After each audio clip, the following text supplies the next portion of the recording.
எல்லோருக்கும் வணக்கம். இன்னைக்கு நம்ம பார்க்கக்கூடிய சப்ஜெக்ட், அடுத்தவர்களுக்காக யோகா செய்வது உண்மையில் வேலை செய்கிறதா?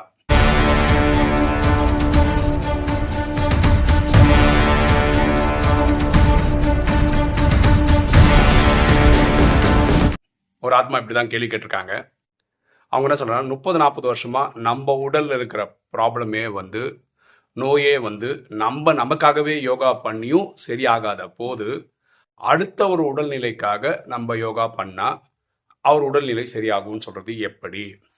ரெண்டாவது அங்க சொல்றது என்ன கேள்வினா, இந்த நாத்திகம் பேசுறவங்க, அவங்க இறை நம்பிக்கையே கிடையாது, அவங்களுக்கும் ஜுரம் வருது, அவங்களுக்கும் சரியாகுது, இப்போ இவங்களுக்கெல்லாம் எப்படி ஆட்டோமேட்டிக்காக சரியாச்சு? அதனால அடுத்தவங்களுக்காக யோகா செய்யறது, அதனால அவர் உடல்நிலை சரியாகும்னு சொல்றதெல்லாம் எனக்கு ஏற்புடையதா இல்லை அப்படின்னு அவங்க கருத்தை தெரிவிச்சிருக்காங்க. அவங்களுக்கான வீடியோ தான் இது. அவங்களுக்கு புரிய வைக்க நம்ம ட்ரை பண்ணுறோம். பாருங்களேன், பரமாத்மா ராஜயோகத்தில் இதில் கிளியராக ஒரு டெஃபினிஷன் கொடுக்குறேன். யார் ஒருத்தர் நம்பிக்கையோடு ஒரு ஸ்டெப் வைக்கிறாரோ அவருக்கு உதவி படுத்து நான் 100 மடங்கு 100 ஸ்டெப் வச்சு வரேன், 1000 ஸ்டெப் வச்சு வரேன் அப்படிலாம் சொல்றாரு. நமக்கு டவுட் இருந்ததுன்னு வச்சுங்களேன், எங்க பண்ண போறாரு, எங்க செய்ய போறாரு அப்படின்னு நினைச்சு பண்ணீங்கன்னா உதவி வராது. எவ்வளவுதான் விஷயம். பாருங்களேன், எந்த ஒரு விஷயத்தையும் உங்களுக்கு டெய்லி பண்ணணும்னு வச்சுக்கோங்களேன், அதுல எவ்வளோ பெரிய ஒரு இது இருக்கணும், உங்களுக்கு இன்ட்ரெஸ்ட் இருக்கும். கரெக்டா? அப்போ அந்த இன்ட்ரெஸ்ட் வர்றதுக்கு அந்த சைட்ல இருந்து ஒரு சப்போர்ட் நமக்கு கிடைக்கணும். கரெக்டா? அப்பதானே ஒரு விஷயம் பண்ணுவீங்க. எடுத்துக்காட்டு நான் சொல்ல போறேன், 15 வருஷமா இந்த ராஜயோகம் ப்ராக்டிஸ் பண்றேன். நான் கிட்டத்தட்ட இந்த May 22 வந்தா 9 வருஷமா யூடியூப் ஸ்பேஸ்ல இருக்கேன். ஏன் டெய்லி போடுறோம்? கடன்லாம் முடிஞ்சிச்சா? நான் ஒரு டாடா பிர்லா மாதிரி வாழ்க்கை வாழ்ந்துட்டு இருக்கேனா? கிடையாது. இருந்தாலும் தினசரி வாழ்றோம்ல, தினசரி எல்லா பிரச்சனையும் கடந்து போறோம்ல. அப்ப ஏதோ ஒரு உதவி எங்கிருந்தோ வந்துகிட்டே இருக்கதை நம்ம ஃபீல் பண்றோம்ல. அந்த உதவிகள் நமக்கு எப்படி மேஜிக் மாதிரி ஏற்படுது அப்படி பாருங்க. இப்போ நேற்று நான் கேரளாலேருந்து வந்தேன். ரொம்ப சிம்பிள் எக்ஸாம்பிள் தான். பஸ் ஏறுறேன், டிக்கெட் எடுக்கிறேன். அந்த கண்டக்டர் 21 ரூபான்னு சொல்கிறாரு. என்கிட்ட 20 ரூபா, ஒரு 10 ரூபா, அப்படி 30 ரூபா இருக்கு, எடுத்து கொடுக்குறேன். அவர் சொல்கிறாரு, இல்லை என்கிட்ட சேஞ்ச் இல்லை கொடுக்கறதுக்கு அப்படின்னாரு. சரி, 10 ரூபா திருப்பி கொடுத்துறேன். அப்போ நான் 1 ரூபா தரணும். நான் பர்ஸ் ஃபுல்லாக தேடி பார்த்தேன், என்கிட்ட 1 ரூபா கிடையாது. அப்புறம் கண்டக்டர் மேலே எங்கேயும் போயிட்டு திரும்பி வரும்போது எடுத்துன்னு சொல்லும்போது சொன்னேன், நான் 10 ரூபா கொடுத்துட்டு, சரி நீங்கள் 5 ரூபா எடுத்துக்கங்க, எனக்கு 5 ரூபா கொடுங்க, என்னால் இந்த பஸ் நிர்வாகத்துக்கு நஷ்டம் வர வேண்டாம். அவர் சொல்ல, பரவாயில்லைங்க, உங்களை புரிஞ்சுக்க முடியுது, உங்ககிட்ட இல்லை சேஞ்சு, அதனால நீங்கள் இல்லைன்னு சொல்கிறீங்க, எங்கிட்டையும் சேஞ்ச் இல்லை கொடுக்குறதுக்கு, அதனால 20 ரூபா இருக்கட்டும், 1 ரூபா போனால் பரவாயில்ல அப்படின்றார். இப்படியே நாங்கள் பேசிகிட்டு இருக்கோம். பின்னாடி சீட்டில் இருக்கிற ஒரு பெரியவர், அவர் மனைவியோட வராரு. அவர் ஒரு பர்ஸ்லேருந்து 1 ரூபா எடுத்து என்கிட்ட கொடுத்து, தம்பி நீங்கள் இதை கொடுத்துருங்க அப்படின்றாரு. அப்போ இந்த 1 ரூபா எடுத்து கண்டக்டர் கணக்கு வழக்க முடிச்சிட்டேன் நான். அப்போ இவர்கிட்ட நான் என்ன சொன்னேன், இந்தாங்க 10 ரூபா, ஜிபே அது பண்ணுறவங்க நம்பர் கொடுங்க. இல்லைங்க 1 ரூபாய்க்கு என்னங்க கணக்கு, வேணான்ட்டார். எனக்கு மனசு கேட்கவே இல்லை.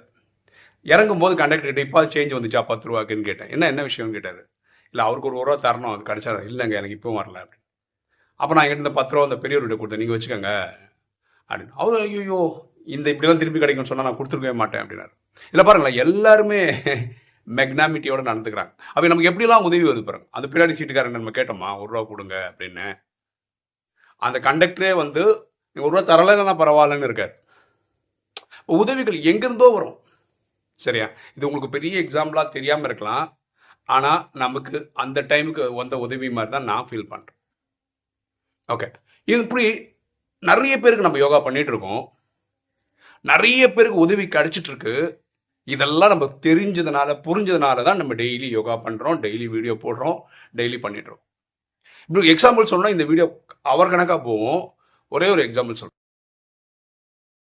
நான் எங்க அம்மா சரீரம் விடுறதுக்கு முன்னாடி யோகா பண்ண, எங்க அம்மா கிளம்பி போயிட்டாங்க அப்படின்னு நிறைய வீடியோல சொல்லியிருக்கேன். அந்த மாதிரி சொன்னதை பார்த்து ஒரு தம்பி கூப்பிட்றேன். இந்த விதியும் நான் சொல்லியிருக்கோம், இருந்தாலும் இங்க சொல்றதுக்காக சொல்றேன். அந்த தம்பியோட ரிலேட்டிவ் ஒரு அம்மா, 80 வயசு பெரியவங்க, கிட்டத்தட்ட 4-5 வருஷமா படுத்து படிக்க இருக்காங்க, கோமாலே இருக்காங்க. அவங்க என்னென்னோ ட்ரை பண்றாங்க, அந்த மாதிரி சரீரம் விட்டா போதுன்ற மாதிரி சொந்தக்காரங்க ஃபீல் பண்றாங்க. அப்போ இந்த வீடியோ பார்த்துட்டு அந்த தம்பி எனக்கு ஃபோன் பண்ணி, உங்க சொந்தக்காரங்க தான் 80 வயசு ஆயிடுச்சு, நீ சரீரம் இல்லை, நீங்க யோகா பண்ணி அந்த ஆத்மாவை கிளம்ப சொல்ல முடியுமா அப்படின்னு கேட்டாங்க. நான் முயற்சி பண்ணுறேன்ப்பா அப்படின்னேன்.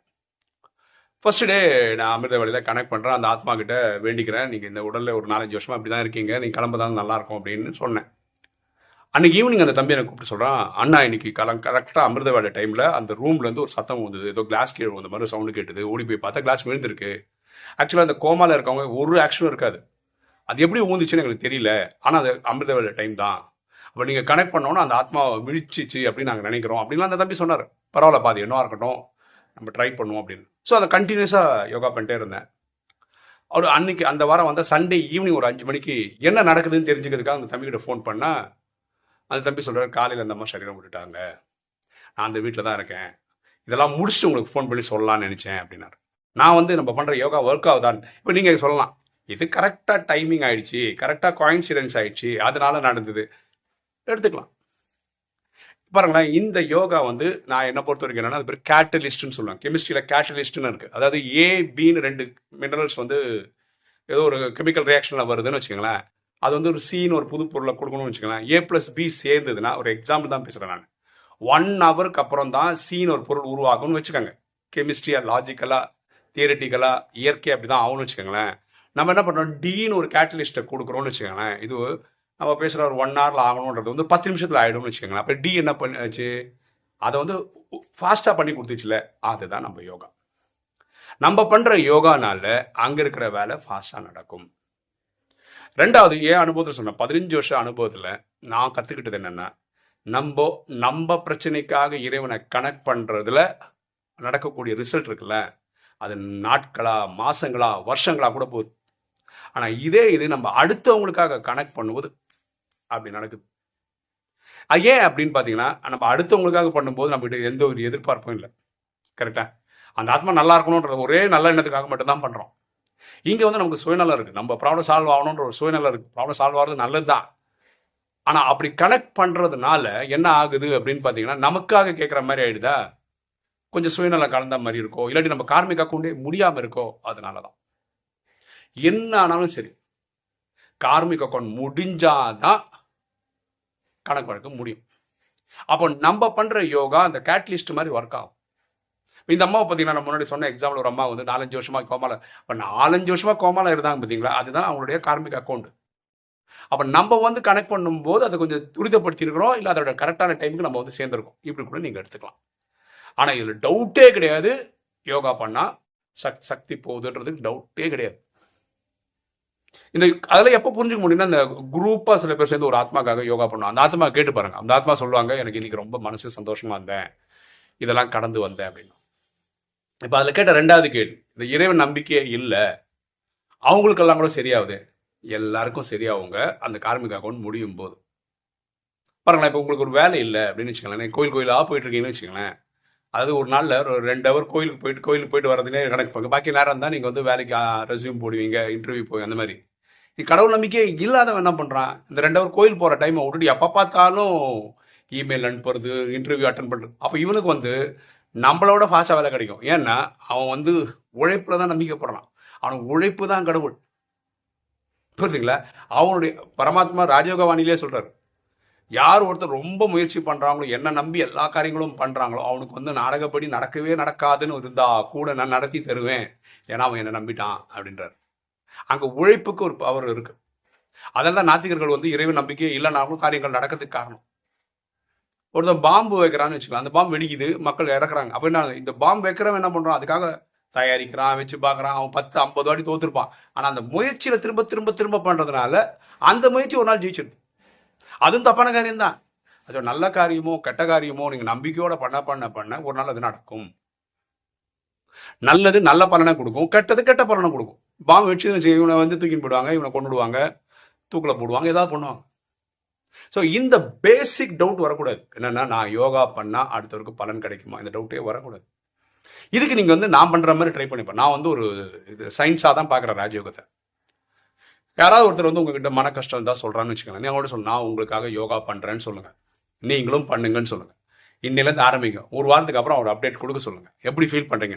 நீங்கள் நல்லா சின்சியராக யோகா பண்ணுங்கள். ஒரு வாரத்துக்கு அப்புறம் கேளுங்க, என்ன சொல்கிறாருன்னு கேளுங்க. கொஞ்சம் பெட்டராக ஃபீல் பண்ணுறாங்க, ஏதோ ஒன்று சொல்கிறார்ல, ரைட், அப்போ நீங்கள் யோகா பண்ணுறீங்கன்னு அர்த்தம். இந்த மாதிரி ஒரு 100-150 பேர் பண்ணினே வாங்கலாம், உங்களுக்கு அப்போ தெரிஞ்சிடும், ரைட் இது ஒர்க் ஆகுதுன்னு. நான் 15 வருஷம் இதான் பண்ணுறேன். டெய்லி யாருக்காவது எனக்கு ஃபோன் பண்ணாங்கன்னா உடனே அவங்க கஷ்டம் சொல்லும்போது அவங்க எனக்கு சொல்கிறாங்களோ இல்லையோ பரமாத்மா கனெக்ட் பண்ணுவேன். அப்பா இந்த பிரச்சனையில் இருக்காங்க, அவளை காப்பாற்று அப்படின்ட்டுருவேன். இவங்க தான் ஆனால் எனக்காக பண்ணுங்கன்னு சொன்னால் நான் அவங்களுக்காக பண்ணி அப்புறம் ஒரு குறிப்பிட்ட நாட்களுக்கு அப்புறம் ஃபீட்பேக் கேட்டு பார்ப்பேன் ரிசல்ட் எப்படி இருக்குன்னு. ஸோ கண்டிப்பாக இதில் ஒர்க் ஆகுது. இதில் வந்து மாற்று கருத்தே கிடையாது. அப்புறம் இதெல்லாம் நமக்கு புண்ணிய அக்கௌண்ட் வேறு சேருதுங்க. இந்த புண்ணிய அக்கௌண்ட் சேர்றதுனால தான் நம்ம சர்டிஃபிகேட் தெரியாது பெரிய பதவிக்கும் வரும். அப்போ ஒன்றுமே இல்லை. பரமாத்மா என்ன சொல்ல பெருமை, நீங்கள் ராஜயோகம் 7 days கோர்ஸ் நடத்துறீங்க, எடுத்துட்டீங்க, ரொம்ப சுவாரஸ்யமாக எடுத்தீங்க, அதுக்கப்புறம் ஒரு நாள் கூட ஒரு சென்டருக்கு வரல. பரமாத்மா என்ன சொல்றாரு, அவரோட கார்மிக் அக்கௌண்ட்டுக்கு படி அவர் வந்து பக்தி ஏதோ முடிக்க வேண்டிய போயிருக்காரு. நான் உங்களுக்கு நீங்கள் எடுத்ததுனால உங்கள் அக்கௌண்ட்டில் நான் போட்டுட்டேன்னு பரமாத்மா சொல்கிறார். ஸோ எதையும் அடுத்தது பார்க்காதீங்க. ஒரு நாள் ஃபர்ஸ்ட் டே தான் வந்தார், நீங்கள் இறைவனோட அறிமுகம் கொடுத்தீங்க, ஆத்மா அறிமுகம் கொடுத்தீங்க, அதுக்கப்புறம் அவர் வரவே இல்லை. கவலைப்படாதீங்க, நம்ம ஒழுங்காக எடுக்கல அதனால கிளம்பி போயிட்டாருன்றது கிடையாது. அவரோட பிராப்தம் அவ்வளோதான். நீங்கள் என்ன எடுத்தீங்களோ அதுக்கான புண்ணிய அக்கௌண்ட்டில் உங்களுக்கு போட்டாச்சுன்னு பரமாத்மா சொல்கிறார். ஸோ பரமாத்மாவோட கேல்குலேஷன் ரொம்ப பர்ஃபெக்ட். ஆட்டோமேட்டிக்காக நம்ம அக்கௌண்ட்டில் கிரெடிட் ஆகிட்டே இருக்கும் புண்ணிய கணக்கில். ஸோ இந்த சந்தேக பார்வையோட நீங்கள் யோகா பண்ணாதீங்க, ஒரு புரிதலோட பண்ணுங்க. ஒருத்தருக்கு பண்ணுங்க, அவர் கூட பேசுங்க, கொஞ்ச நாள் பண்ணியிருக்கேன், உங்களுக்கு என்ன ரிசல்ட் கிடைச்சுன்னு கேளுங்க. இப்படியே ஒரு 10 பேருக்கு பண்ணுங்க, 20 பேர் பண்ணுங்க, உங்களுக்கு அந்த நம்பிக்கை வர ஆரம்பிச்சிடும். வீடியோ பார்க்குற ஆத்மாக்கள் நீங்கள் சொல்ல வேண்டியது என்னன்னா, இந்த ஆத்மாவை எப்படி நம்ப வைக்கிறது, இல்லாட்டி அந்த ஆத்மாவுக்கு எப்படி புரிதலை கொடுக்கறது அப்படின்னு உங்களுக்கு தெரிஞ்ச எக்ஸாம்பிளோட போட்டிங்கன்னா இதை படித்து பார்க்குறவங்களுக்கு இந்த மாதிரி டைலமாவில் இருக்கிற ஆத்மாக்களுக்கு அதில் மீண்டு வர்றதுக்கான வாய்ப்புகள் இருக்கிறது. நான் வந்து கேரளா போயிருந்தேன், ஒரு 5 நாள் கேரளாவில் இருந்தேன். கேரளாவுக்கு போயிட்டு வந்து நான் ரெக்கார்ட் பண்ணுற ஃபர்ஸ்ட் வீடியோ இதுதான். இவ்வளோ நாளும் நான் ஷெட்யூல் போட்டு வச்சதுனால நான் ஊர்லேயே இல்லைன்றது வந்து வீடியோ பார்க்குற உங்களுக்கு தெரியறதுக்கு வாய்ப்பு கம்மி, கரெக்டாக ஷெட்யூலில் வர்றதுனால. நான் நினச்ச மாதிரி எங்கள் அப்பாக்கான ஒரு காரியம் வந்து ஒரு கோயிலில் பண்ண வேண்டியது. அது நான், தம்பி, அக்கா எல்லாரும் போய் நல்லபடியாக சிறப்பாக பண்ணிட்டோம். அதுக்கப்புறம் முருதேஸ்வர், அது வந்து கோவா போகிற வழியில் இருக்குது, மேங்களூரில் தான் இருக்குது, அந்த கர்நாடகாவில் இருக்குது. அப்படி நாங்கள் போயிருந்தோம். 2 நாள் இது. என்னோட சகோதரிகளோட போயிருந்தேன், ஊரில் இருக்க சகோதரிகளோட போயிருந்தேன். கடைசியாக நான் வந்து மேங்களூரில் நம்ம வீடியோ பார்க்குற ஒரு தம்பி இருக்கார், ஃபர்ஸ்ட் டேலேருந்து பார்க்குறாரு. அந்த தம்பி அவரோட பையனோட வந்திருந்தார். அவர் கூட ஒரு 2-3 மணி நேரம் ஸ்பெண்ட் பண்ணேன். அப்புறம் அவர் என்ன சென்ட்ரல் ஸ்டேஷனில் அந்த மேங்களூரில், ஆக்சுவலாக நான் காஞ்சங்காட்டில் தான் டிக்கெட் போட்டிருந்தேன். அப்புறம் மேங்களூர்லேருந்து ஏறி காஞ்சங்காடு அதே ட்ரெயினில் வந்துட்டேன், அப்படியே சென்னைக்கும் வந்துட்டேன். வந்து நான் ரெக்கார்ட் பண்ணுற முதல் வீடியோ இதுதான்.